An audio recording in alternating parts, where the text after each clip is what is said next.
La culture à Maurice, elle est existante, mais à mon sens, elle n'est pas valorisée à sa juste valeur.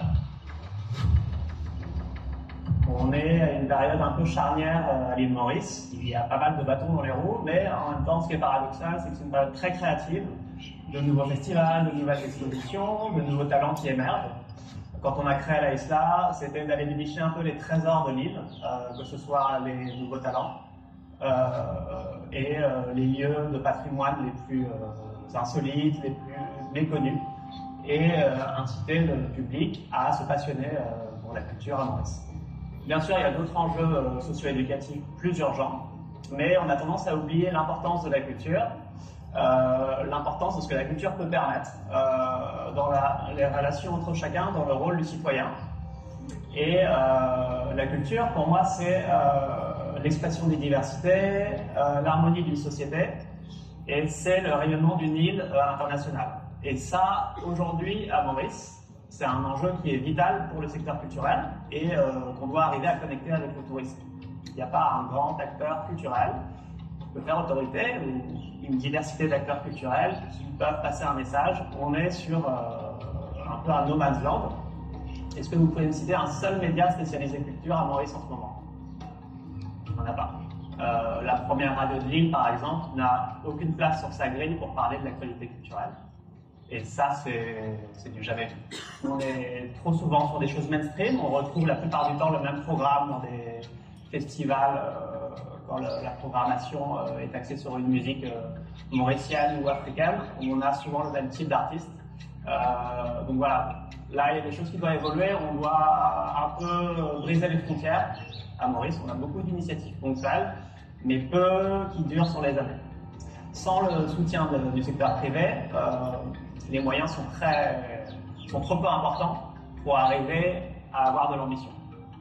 Par exemple, nous à la Isla Social Club, on a la chance d'être soutenu par les hôtels Attitude depuis 2016, mais on a aussi le soutien du secteur public. Et on s'estime reconnaissant de ça. On a l'aide de la MTPA, donc l'Office du tourisme de l'île, depuis la crise du Covid. Il est possible à Maurice de faire des choses d'envergure, de rassembler le secteur privé avec le secteur public sur des initiatives qui sont éducatives et sociales. Ça, ce côté-là, on a envie que le public se bouge plus, se passionne pour les artistes, se déplace en masse pour aller soutenir des talents, des photographes, des peintres, des musiciens. Donc ça, c'est un combat, et bien sûr, pour résumer, à Maurice, la culture, c'est un combat, tout simplement.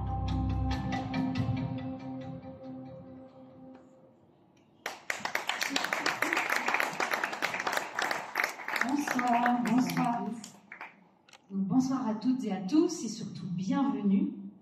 Nous voilà donc réunis pour la 5e édition du Talk Series by Attitude et nous sommes vraiment ravis, Esther, moi-même ainsi que toute l'équipe Attitude, de vous voir aussi nombreux ce soir.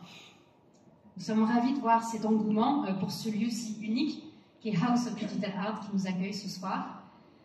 Ravis de voir l'engouement pour ce panel de personnalités brillantes qui nous font le plaisir de s'exprimer avec nous ce soir durant 2 tables, et ainsi que ce sujet qui nous rassemble, les challenges et ambitions de la scène culturelle à l'île Maurice.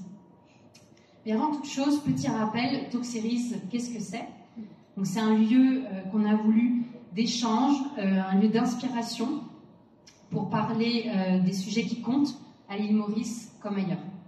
Des sujets qui permettent à l'entreprise d'aujourd'hui de réinventer le monde de demain. Et durant les dernières éditions, on avait eu l'occasion de parler, par exemple, de l'impact du tourisme sur l'économie locale. On avait abordé aussi le leadership féminin, son rôle clé pour une société plus inclusive. On avait parlé aussi de rencontres entre marques éthiques engagées et aussi l'urgence de repenser le monde du travail. Donc finalement, on l'a vu, le Talk Series, c'est un peu le talk of the town. C'est le lieu pour parler de tous les sujets brûlants de notre société. Et d'ailleurs, si vous voulez retrouver ces moments, en fait, après chaque édition, on réédite le contenu sous forme d'épisodes de podcast. Et donc, vous pouvez retrouver le podcast Talk Series by Attitude sur toutes vos plateformes de podcast préférées. Et donc, n'hésitez pas à aller l'écouter, partager et puis nous laisser plein d'étoiles pour nous soutenir.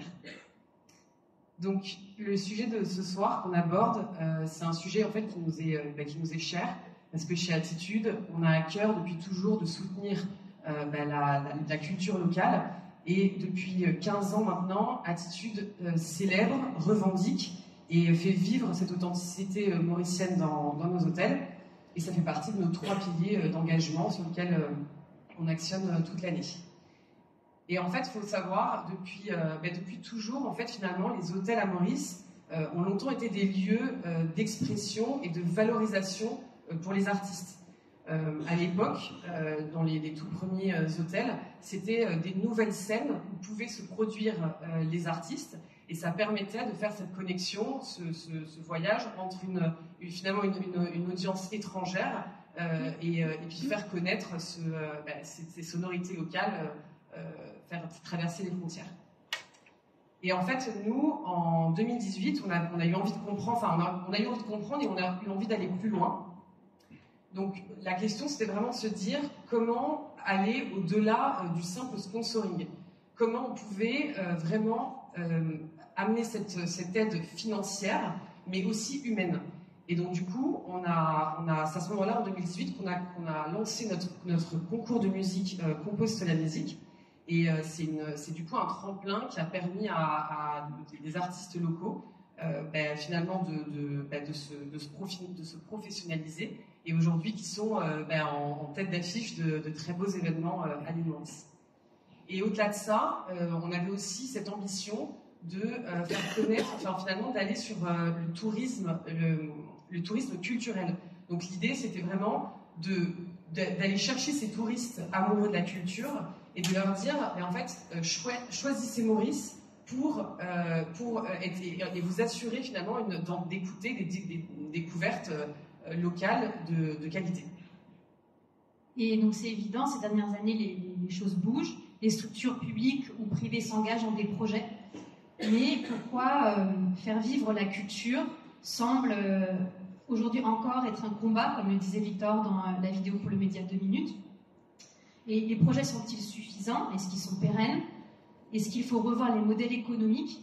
Donc c'est un peu des questions qu'on abordera ce soir à travers les 2 tables. Et Attitude a pris le pari aujourd'hui, en devenant notamment un des actionnaires de House of Digital Art, d'investir dans un nouveau modèle que nous croyons pérenne. Et nous sommes convaincus qu'il faut positionner le secteur culturel comme moteur de développement durable pour l'île Maurice. Donc voilà, on va être ensemble pour à peu près 1h30. On va commencer avec la table numéro 1. Ensuite, on aimerait bien vous passer le micro, parce que il y a beaucoup de personnes dans l'audience aussi des artistes ou des personnes qui baignent dans cette culture. Donc on a envie de vous entendre, donc n'hésitez surtout pas si vous avez des questions. Et ensuite, on enchaînera avec la table numéro 2. On vous repassera le micro. Et ensuite, on ira tous boire un verre à Bistrot Barbu dehors pour continuer la discussion. Donc voilà, sans plus attendre, je vais laisser la parole à Marie-Noëlle Elissac-Foy, une femme passionnée, engagée, fondatrice et directrice de l'agence RP The Talent Factory, et qui est à l'origine de succès médiatiques de nombreux projets culturels à l'île Maurice, que ce soit dans le cinéma, dans la musique ou encore au théâtre. Marie-Noëlle, merci beaucoup d'être modératrice sur cette talk série, et c'est à toi.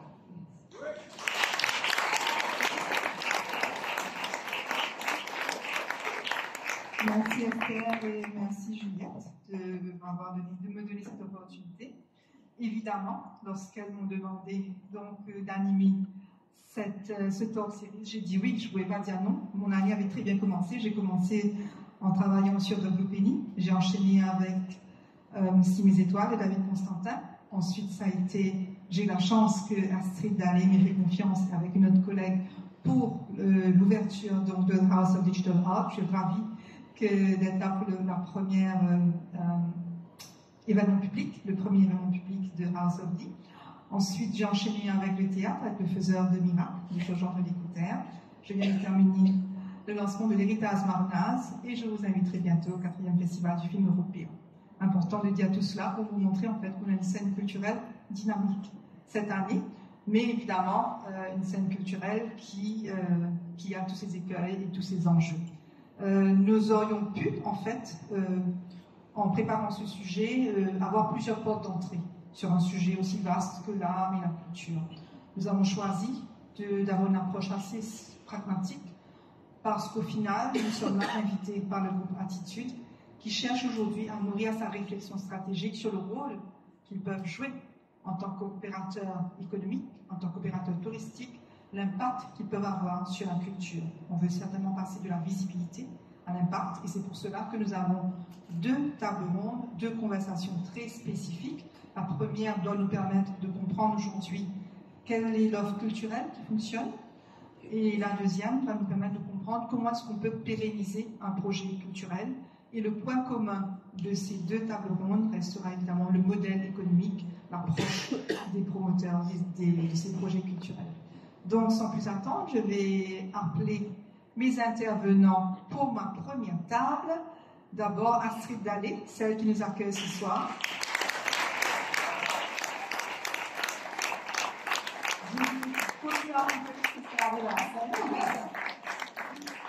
Merci Astrid de nous rejoindre.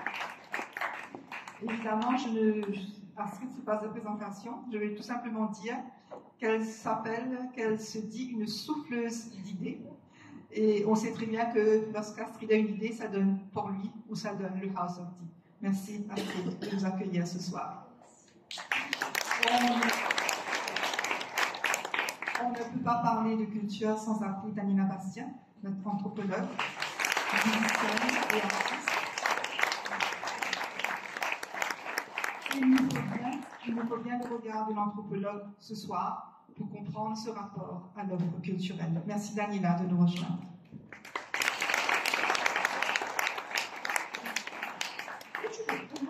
Où tu veux. Le point commun aussi de cette première table, c'est aussi les lieux où l'on peut trouver de la culture. Donc nous sommes dans un lieu unique qui nous accueille ce soir. Et j'aimerais aussi maintenant appeler sur la scène Achille Pissundeyal, qui est le directeur du Coda Art Center, un autre lieu qui a une très belle offre culturelle.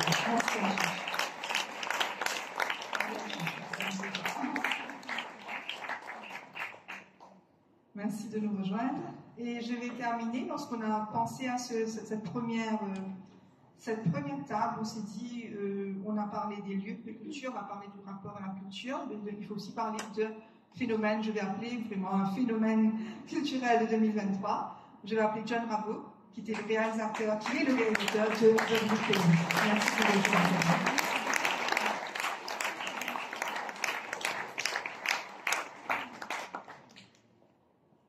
Très bien, je te laisse t'installer. Et tous les micros marchent, j'espère. On va essayer. Très bien.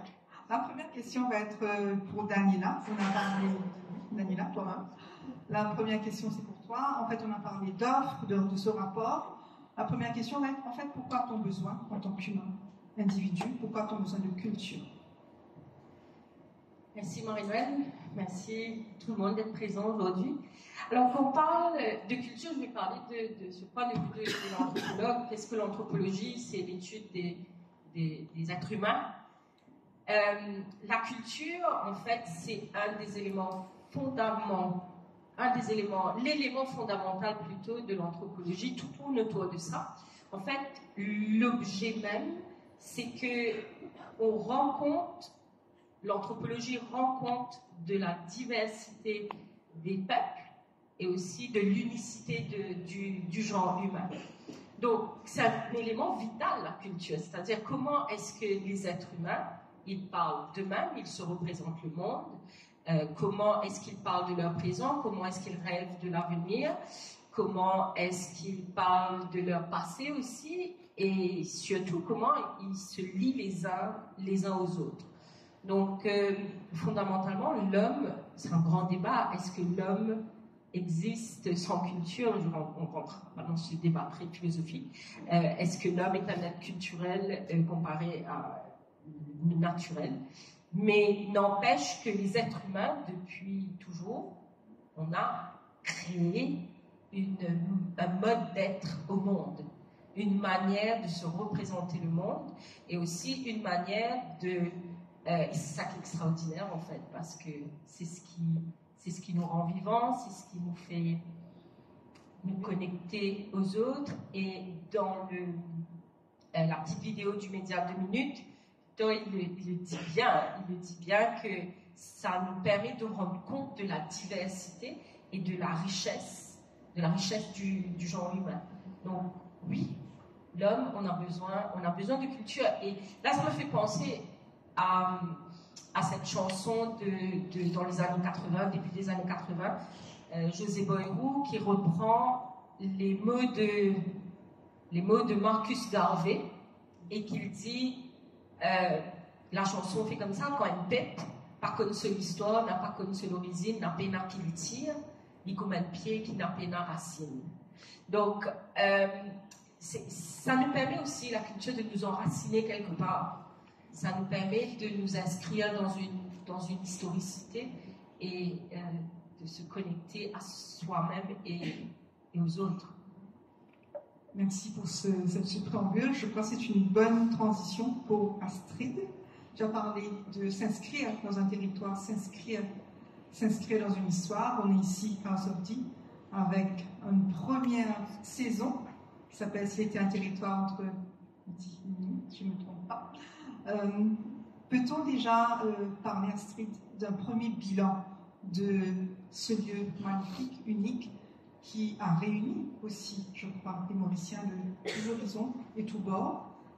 Peut-on déjà faire un premier bilan de ce que le House of D, moi je l'appelle ça House of D, hein? Je n'ai pas dit House of Digital Art à chaque fois, mais House of D a apporté ici. Alors, je vois que House of Digital Art a plein de petits noms, notamment One O pour One Ocean, Oda pour beaucoup. Et bon, déjà, merci de nous recevoir ici. Merci à tout le monde d'être là. Merci à Attitude d'organiser cette conversation qui tombe à pic et qui est importante. Bienvenue à tous dans ce premier événement public que l'on fait à House of Digital Art. C'est la première fois en fait qu'on ouvre la salle immersive et qui ouvre aujourd'hui vers le foyer. Donc la manière dont vous voyez la scénographie, c'est pas la même que si vous venez au quotidien, puisque au quotidien, normalement, il y a des œuvres numériques qui sont dans le foyer. Il y a ici des créations dont vous avez pu voir un aperçu ce soir. Et il y a le couloir pédagogique qui se trouve à droite. Donc, alors, c'est difficile aujourd'hui de parler d'un bilan parce qu'on est tout jeune, on n'a que 2 mois. Et voilà, on construit, on avance, on observe. On est pour la première fois dans une forme pérenne, puisqu'on est amené à rester, même si nos saisons vont évoluer au fur et à mesure. Et écoutez, depuis le début, on a à peu près une dizaine de créations majeures qui sont dans l'espace, qui nous invitent en fait à changer nos repères, à animer notre curiosité, à vivre de nouvelles expériences, parce que l'art numérique, c'est assez nouveau. Et du coup, ce sont des formes totalement nouvelles, à la fois pour les publics, mais aussi pour les artistes qui s'expérimentent. Et du coup, ce lieu, il est vraiment un lieu pour permettre à la création et à l'expérimentation de se faire. Et on a reçu à peu près 20 000 visiteurs depuis l'ouverture. Et de ces 20 000 visiteurs, on a vu un grand mix. Il y a un petit écho pour commencer. Et voilà, donc on a eu... Ça va, merci. On a eu un grand mix, il y a eu autant d'enfants et d'adolescents que d'adultes. On a eu toutes les générations, on a eu Maurice dans toute sa splendeur avec une dame par exemple qui est venue fêter ses 83 ans ici. Et tout le monde sort de là avec la pêche, avec le sourire, parfois bouleversés. Et quand on leur demande pourquoi ils sont bouleversés, pourquoi ils sont chamboulés, certains nous ont répondu que ça donne de l'espoir. Et je crois que la culture a ce pouvoir, en fait, de nous emmener cet espoir, de nous emmener de nouveaux imaginaires, de nous emmener des nouvelles histoires et d'animer notre curiosité, de sortir des sentiers battus et de sortir de notre quotidien, en fait. Et voilà, donc pour ces 2 premiers mois, c'est 20 000 visiteurs, c'est énorme. C'est énorme. C'est énorme, on est content. Bravo Et en tout cas. Dedans, avec des ONG, des écoles qui commencent à arriver, et voilà, un mix de public et une programmation donc, qui est dans la salle, mais aussi un espace extérieur qui est un espace où on peut se retrouver, se donner rendez-vous, venir contempler, lire, s'arrêter, se rencontrer. Merci. Je vais laisser place, Astrid. Pour toi, c'était aussi important d'avoir un lieu. Pourquoi c'était important pour toi d'avoir un lieu? Tu te retrouves, tu reviens à Port-Louis. On connaît le lien que tu as eu avec les 2 festivals pour le Banat et pour le Nature. Pourquoi c'était important pour toi aujourd'hui de t'inscrire, d'être quelque part et de ne pas bouger, je vais dire un peu? Pourquoi c'était important d'avoir un lieu aujourd'hui? Avec Guillaume et avec nos partenaires aussi, nos collaborateurs, avoir un lieu, avoir une porte qu'on peut ouvrir tous les jours nous permet en fait d'aller plus loin dans la collaboration, nous permet d'aller plus loin dans la création et de pouvoir offrir en fait, en ayant été sur des formes éphémères, c'est-à-dire sur des festivals, ça ne veut pas dire qu'un festival ou qu'un événement est juste éphémère, il a énormément d'effets directs et indirects qui durent sur le moyen et le long terme aussi. Mais en étant, voilà, on faisait toujours la part d'équilibre entre la technique, c'est-à-dire la location de matériel, le son, la lumière, la vidéoprojection, parce que c'est aussi beaucoup de formes qu'on a explorées, et la création. Et du coup, il restait toujours pas assez de budget pour la création.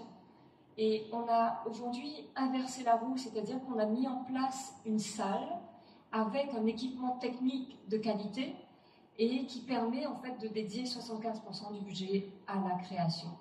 Et du coup d'accompagner les artistes dans leur recherche, dans leur création, dans leur expérimentation et sur ces nouvelles formes, que ce soit en expérience immersive, en réalité augmentée, en kinétique, ou en toute forme digitale en fait que des artistes en art visuel ou en art vivant peuvent vouloir expérimenter. Et du coup, avoir un lieu, ça permet de travailler encore plus l'émaillage avec les acteurs locaux, régionaux, internationaux, parce que la volonté est vraiment de voir notre espace, pas seulement avec nos frontières géographiques, mais aussi comme l'océan Indien dans son intégralité. En fait, on ouvre les frontières et du coup, ça nous permet de voir plus grand. Ça permet aux artistes de pouvoir d'imaginer faire voyager leurs œuvres, de voyager eux-mêmes ou d'accueillir eux-mêmes des œuvres régionales, internationales et qu'il y ait un échange culturel qui soit vivifiant de manière permanente. Merci. Je vais me tourner vers Chiche. J'étais là évidemment, pas évidemment, mais j'ai eu la chance donc, de t'accompagner au moment où on a lancé le Coda Art Center. Et je me souviens. Il y a tous les grands projets. Et je me souviens très bien qu'on visitait encore le Coda avant que ce soit construit et tu avais toutes tes ambitions. Et aujourd'hui, est-ce qu'on peut dire qu'il y a eu un avant Coda Art Center ou un après Coda Art Center pour la scène culturelle? Est-ce que le Coda Art Center a permis aujourd'hui de dynamiser réellement cette scène culturelle mauricienne? J'aimerais bien dire oui. Je pense en toute honnêteté, ça a été le cas. Il y a eu un gros travail à faire, bien sûr, que tu connais. Il y a plusieurs de nos collaborateurs qui sont là. On bosse toujours ensemble à amener plusieurs changements sur la scène culturelle. Et je crois que le Coda Art Center est venu à un moment propice. Écoute, je ne veux pas rentrer dans les détails, mais on sait tous, on avait 2 théâtres à Maurice qui sont fermés pour cause de rénovation, etc. Et quand la décision a été prise de construire le Coda Art Center, je me souviens, René Clusio, à ce moment, avait dit avec l'offre viendra la demande. Et je pense 5 ans après. C'est vrai aujourd'hui? Tout à fait. Oui. Tout à fait. Au début, il y a plusieurs personnes qui n'y croyaient pas, qui se disaient peut-être c'est trop tôt, peut-être c'est trop tôt pour l'île Maurice d'avoir un centre d'art, d'avoir un théâtre. Mais je pense 5 ans après, on voit quand même le response qui est très positif, que ce soit du public, mais aussi des artistes. Le nombre de projets qu'on voit maintenant à Maurice, c'est énorme. Ton carnet est rempli cette année? Le carnet est rempli, mais j'aimerais dire, c'est pas juste au Coda Art Center. Comme tu as souligné tout à l'heure, je pensais un peu à travers l'île. Que ce soit dans le Nord, que ce soit dans les restaurants, dans les malls, plusieurs artistes qui sont à performer partout. Je crois que Daniela va nous parler un peu des hôtels et comment les artistes performent dans les hôtels, etc. Mais il y a, tu vois, en Maurice, maintenant ça a vraiment piqué. Et donc, j'aimerais dire que le Codon est venu à un bon moment. Bon, bien sûr, le Codon est venu, il y a eu pas mal de travail qui a été fait. On a dû, au fil des mois, se poser plusieurs questions. On s'est dit, est-ce qu'on est uniquement un lieu de diffusion? Et puis on s'est dit, il faut aussi qu'on soit un lieu de formation. Je tiens à saluer les élèves de théâtre qui sont là présents dans l'espace. Et je pense que ça, c'est important. C'est pas juste être un lieu de diffusion, mais il faut aussi assurer l'avenir. Et je pense que ça passe nécessairement par la formation. Merci. Je repasse le micro à Danila par rapport à justement ce que tu veux nous dire. Lors de notre préparation de cette table, on parlait aussi des lieux aujourd'hui où les Mauriciens vont pour trouver de la culture ou pour trouver de la culture. Et on parlait du rôle des centres commerciaux. Je disais qu'il n'y a pas cette semaine, j'ai vu que dans un restaurant, on avait un festival d'humour. Donc, je crois qu'on se réinvente, cette offre se réinvente, ou ces lieux de diffusion de culture doivent se réinventer parce qu'on est aussi dans un monde qui se réinvente aussi. Donc, ce rapport change et les lieux aussi où l'on va trouver de la culture vont changer. C'est tu d'accord, Daniela? Oui, en fait, ça vient d'une observation il y a un mois et demi de cela, en fin de mois. J'étais dans un grand mall qui vient de s'ouvrir et on ne pas citer. Et puis, je me suis rendu compte, j'étais partie juste pour voir ce qu'il y avait de nouveau, s'il y avait des choses nouvelles. Non, il n'y avait pas forcément, mais quelque chose a attiré mon attention, qui m'a fait revenir le lendemain. Vous savez, tout anthropologue, on a un petit objet, on a un enregistreur, on enregistre dans des bus, on enregistre les conversations des gens, on enregistre, on a ce besoin d'enregistrer et de réécouter. Et aussi, on a ce petit appareil où on note le nombre de passages de voitures bleues, de voitures jaunes ou de nombre de familles. Et j'étais à l'entrée de ce mall et ce qui m'avait marqué, c'était le nombre de familles qui entraient.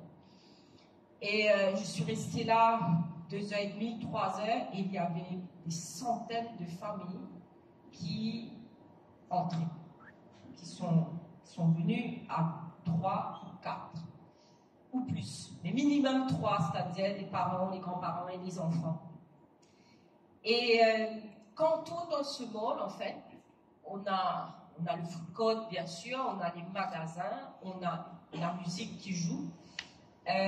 Il y avait un groupe de musique qui jouait en live, c'était en fin de mois.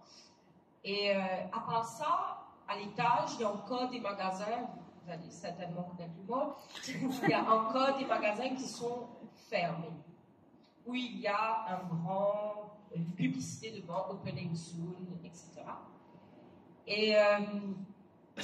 Et j'ai parlé de cet événement-là à quelqu'un cette semaine. Et la personne me dit, tu sais, t'imagines à quel point ce serait bien, en fait, qu'il y ait une représentation derrière les vitres. Ça peut être un artiste qui est en train de peindre en live, ça peut être quelqu'un qui est en train de faire mime ou danser. Ça aurait été parce qu'il s'agit là de démocratisation de l'accès. Est-ce que l'accès à la culture est réservé à une élite sociale? Qu'est-ce que c'est la culture et qui a accès à la culture? Est-ce que c'est quelque chose où on devrait monétiser? Est-ce qu'on doit payer pour accéder? Donc toutes ces questions-là sont en mouvement dans ma tête. Et en fait, les malls aujourd'hui sont des lieux de prédilection. Si on veut offrir l'offre culturelle, au-delà de mettre des chanteurs, il faut repenser la manière de faire que ces gens-là accèdent à la culture. Donc, oui, on a des lieux à Maurice. Il y a des lieux et les personnes, les Mauriciens sortent en famille. Donc, la réflexion de consommation de la culture en famille, peut-être consommation, ça sonne un peu faux là, mais accéder aux biens culturels en famille, il faut penser. C'est une dimension à penser. Voilà.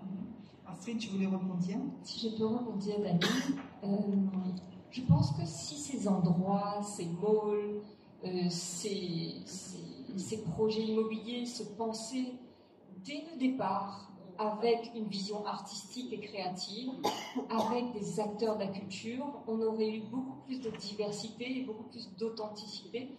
Parce qu'en fait, souvent, la culture, elle vient à la fin et on dit, voilà, vous avez tel espace, derrière telle vitre ou sur telle scène. L'artiste vient à la fin. Alors que je crois que s'il venait dès le départ, les lieux seraient peut-être plus ancrés et mieux conçus. J'ai voulu rebondir. Non, mais c'est clair, parce que c'est un business au départ. Les malls, c'est attirer les gens, c'est vendre. Donc, comment maintenant apporter cette réflexion-là dès le départ quand on n'a pas accès au moment même où on développe ces projets, c'est-à-dire tous ces développements immobiliers, que ce soit des malls ou des maisons, des lotissements, etc. Si on n'a pas pensé avant et comment, en fait, la vraie question c'est comment accéder à ces personnes qui développent ces lieux. Pour en avoir fréquenté, j'ai l'impression qu'il y a une envie de collaborer, mais le métier, l'artiste ou le directeur artistique a moins de crédibilité que l'urbaniste ou que l'architecte, et que du coup, alors qu'une pensée créative qui arriverait dans un process de n'importe quel projet, de n'importe quel rebranding, de n'importe quelle construction, amènerait à s'ancrer beaucoup plus sur le territoire et avec les communautés en fait. Du coup, c'est arrivé, j'ai l'impression que c'est un manque de crédibilité parfois qu'on peut avoir à Maurice envers tout ce qui est artistique. Pourtant l'envie est là, tout le monde lit, écoute de la musique, danse. Tout le monde apprécie l'art et tout le monde apprécie la culture en fait.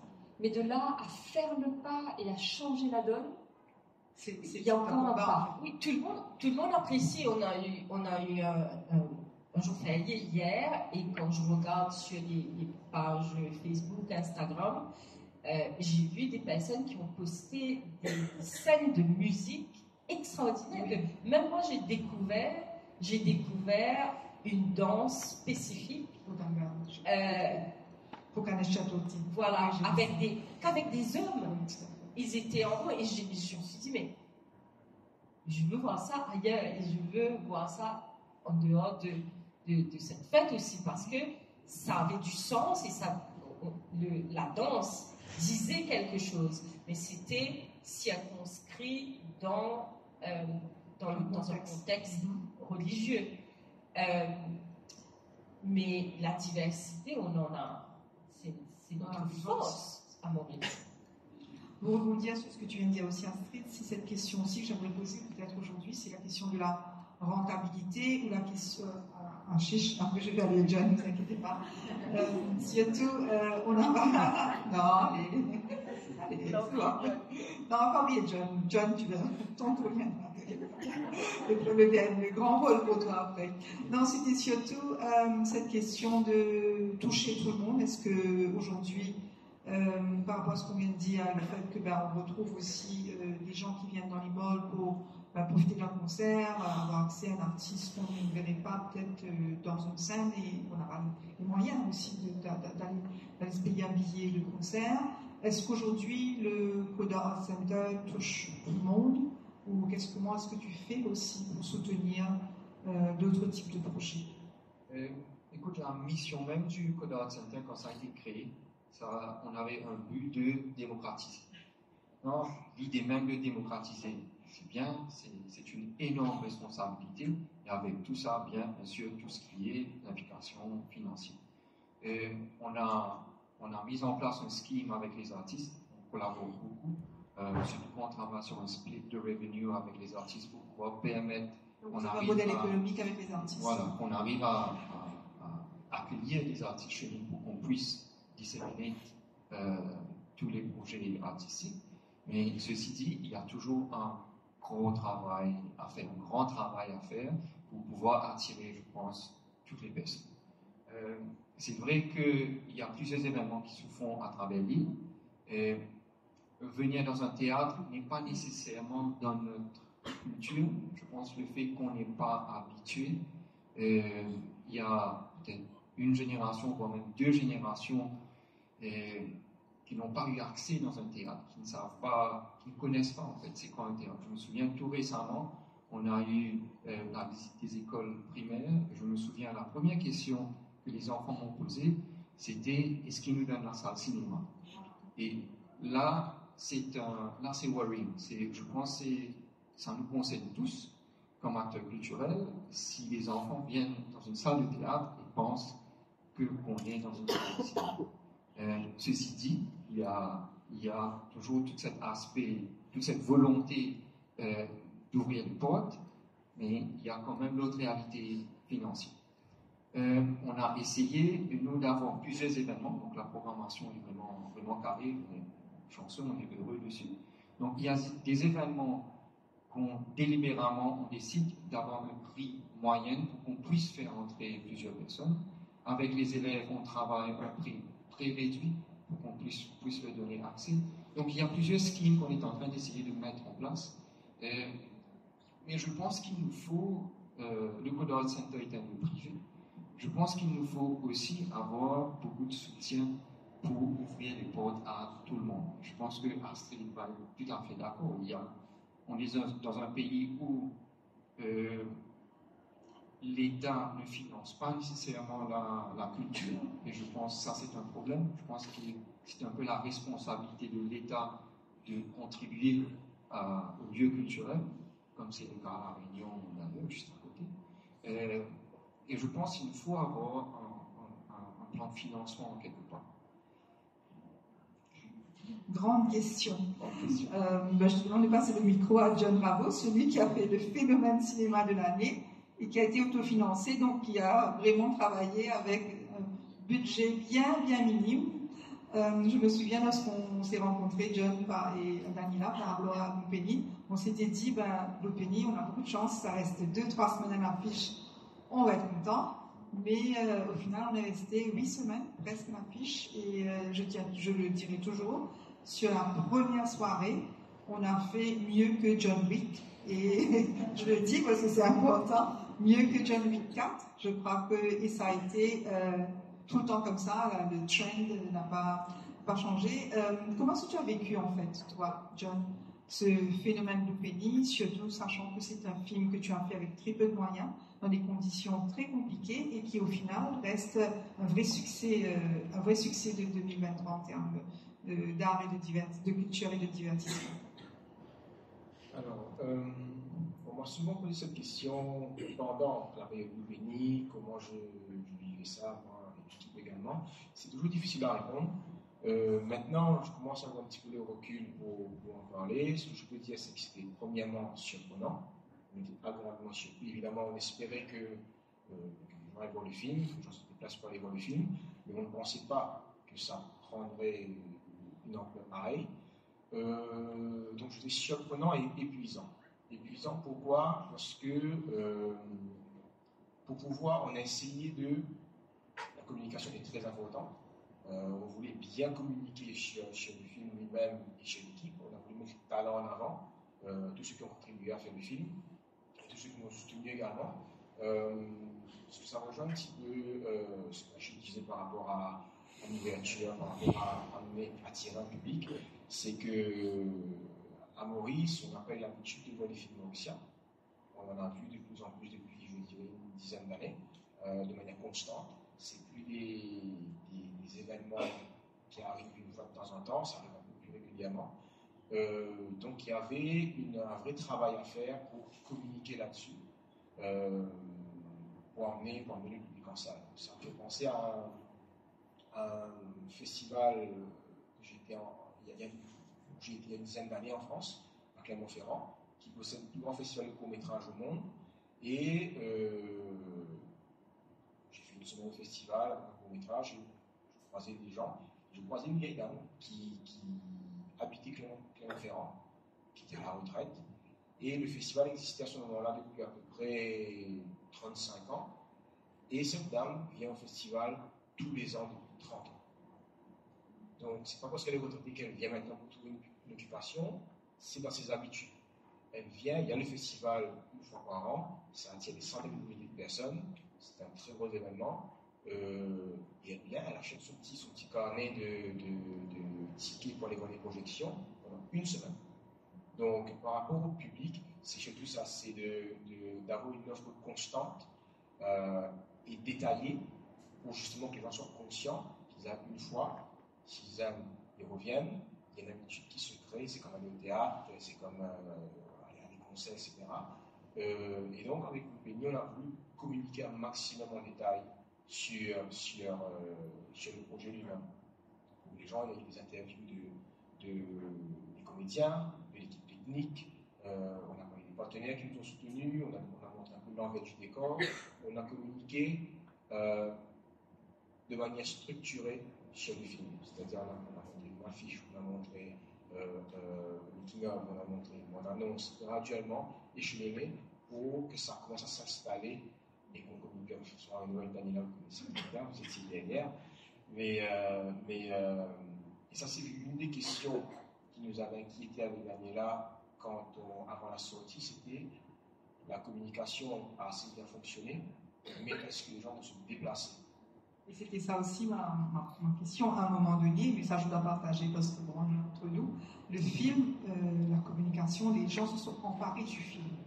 Le public s'est emparé du film, on a vu un phénomène Loupéni où les blogueurs, les gens sur Facebook, tout le monde parlait du film et à un moment donné, presque il nous a échappé, même les médias aussi s'en sont emparés et à un moment donné, pour nous, on se disait oui, mais où est-ce que ça va s'arrêter? C'était ce phénomène-là. Donc c'est vrai que oui, il y a eu une bonne communication, je pense, avant, mais le film, ce que tu as donné à voir, il y a eu un engouement pour la qualité du film.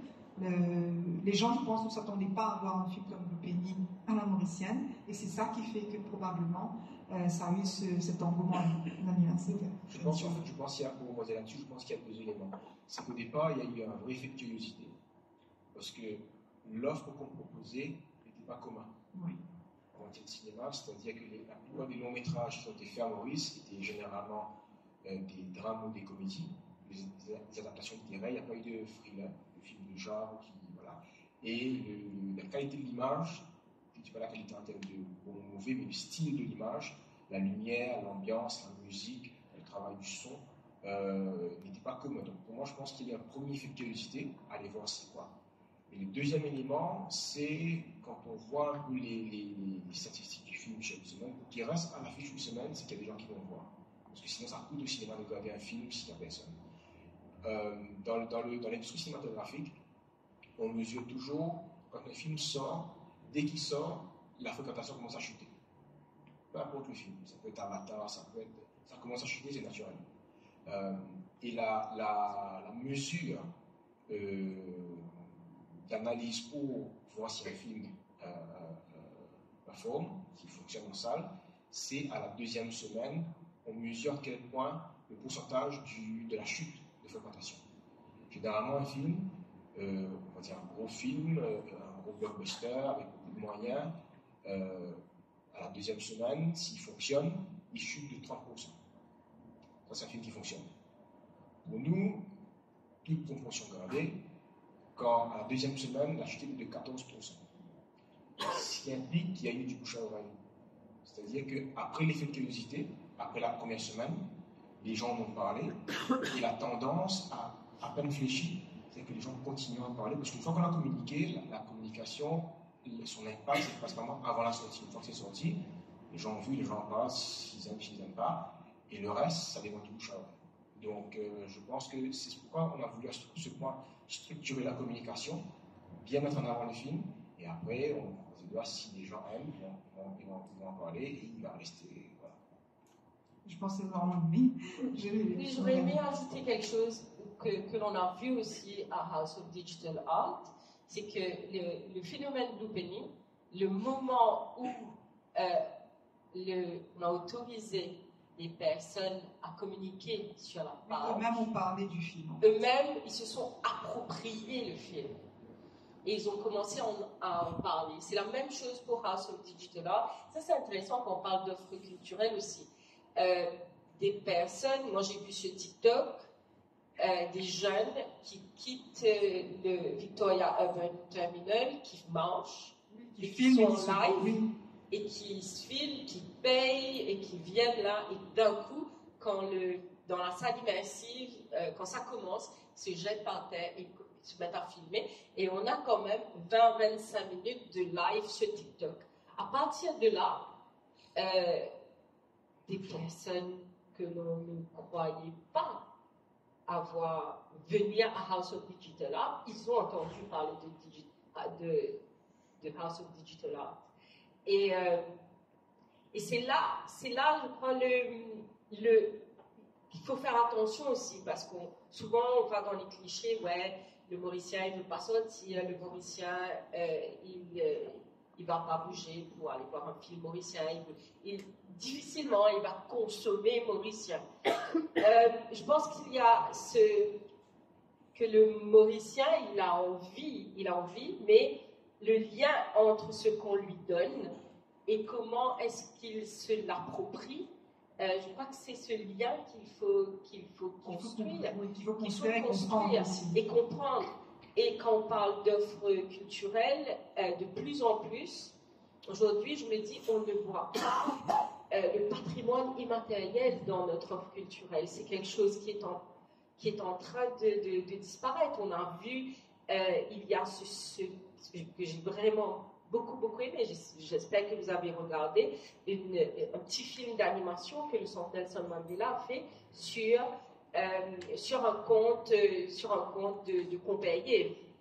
Et on a très peu, et c'est ce qui nous rattache en fait au lieu, dans une histoire, c'est ce qui rattache tous les Mauriciens, c'est ce patrimoine immatériel, et les gens, ils se connectent directement à une histoire de 10 ans, Pompéi, Compère Zako, et même les cirandanes, les proverbes, les comptines, et dans cette recréation de notre approche à la culture ou de notre offre culturelle, il ne faut pas oublier non plus qu'est-ce qui nous rattache au pays et comment faire des références subtiles peut-être dans des œuvres, dans des lieux, dans des pièces de théâtre, dans des films, à ce patrimoine immatériel unique, quoi, unique.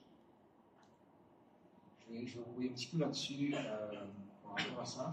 Il y a toujours, quand on parle d'industrie culturelle à Maurice, il y a un rapport que j'aime bien citer, qui est sorti en 2013.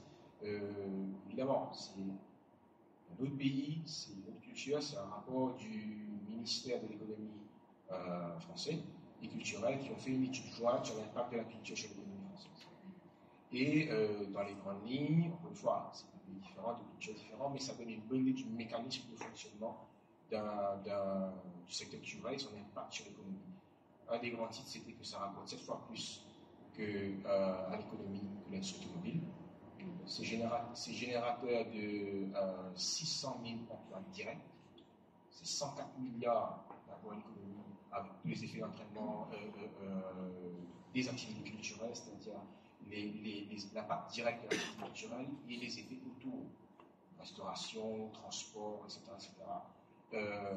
Et donc, quand on voit la liste détaillée des différents secteurs culturels, le patrimoine est devant le premier c'est le visuel, le deuxième c'est le patrimoine. C'est devant les spectacles vivants, devant le cinéma, devant le théâtre, qui sont très bien placés, mais le patrimoine, c'est un pourcentage colossal, c'est le deuxième de la liste qui rapporte le plus à l'économie dans le secteur culturel.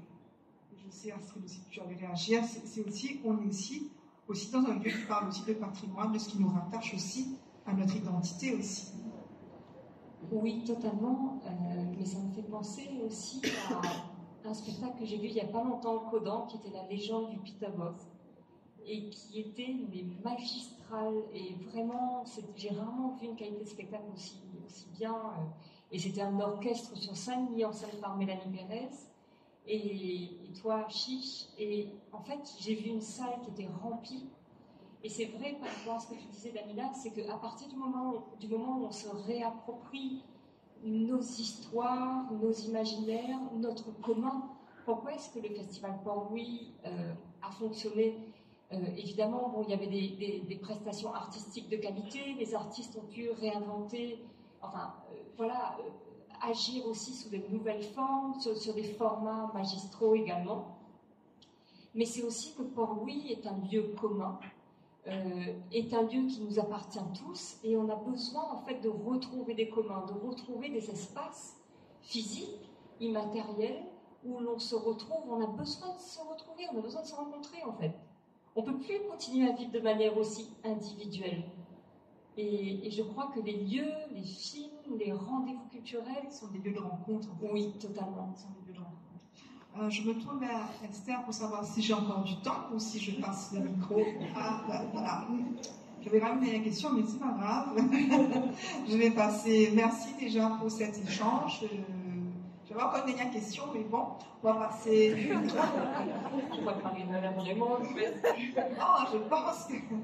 pense qu'il y a une dernière question à poser. C'est moi, encore une fois, parce que je fais, quand je suis sollicitée sur différents projets culturels, évidemment, à chaque fois, j'essaie des différents types de projets, et j'essaie souvent de pousser, évidemment, vous me connaissez la question de la diversité de gender, mais je pousse aussi, évidemment, la question de l'art et de la culture. Une question que je vous pose aujourd'hui, pourquoi est-ce que c'est aussi difficile de convaincre le monde corporate d'investir dans la culture, dans les projets culturels en Chiche? Si je ne pose pas cette question-là, ma table n'a pas de sens. Allez, la Chiche, lance-toi. Je ne saurais te dire. On a beaucoup cherché la réponse pendant 5 ans. Je plaisante. Cherche la réponse. Ça viendra. Je ne sais pas, je pense qu'il y a une section de cette filière corporate qui est très axée sur l'art et la culture. C'est vrai tu sens qu'il y a un vrai commitment. De l'autre côté, maintenant, on a remarqué qu'il y a, comme c'est le cas pour la banque, par exemple, pour les banques, ils préfèrent avoir des événements pour les clients. Donc, je pense qu'il y a maintenant plusieurs modèles de sponsorship. Pas nécessairement comme c'était le cas auparavant. Voilà, auparavant, c'était beaucoup plus. Ils m'ont donné de l'argent pour produire, et finalement, ils voient que le logo. Donc, je pense qu'ils ont aussi le droit à se poser des questions. Maintenant, par contre, nous, on a observé au Codan, je pense que tout le monde sera d'accord dessus, il y a les corporates qui veulent offrir des événements à leurs clients. Je pense que c'est ça qui marche le mieux, c'est ça le plus grand concern, en fait. Donc, mais ça reste toujours une grande bataille. Ça reste toujours aller trouver des sponsors pour les événements, aller trouver des sponsors pour qu'on puisse attirer d'autres personnes qui n'ont pas nécessairement accès aux événements culturels. J'espère que ça vient. C'est un gros boulot. Et ça, je pense, c'est la responsabilité aussi de tout le monde. Je pense qu'il faudrait redonner à l'art et la culture cette valeur pour laquelle on travaille tous. Que ce soit dans les médias, que ce soit les personnes qui doivent en parler. Donc, je pense qu'on a tous cette responsabilité pour recentrer l'art et la culture. D'accord. Merci beaucoup.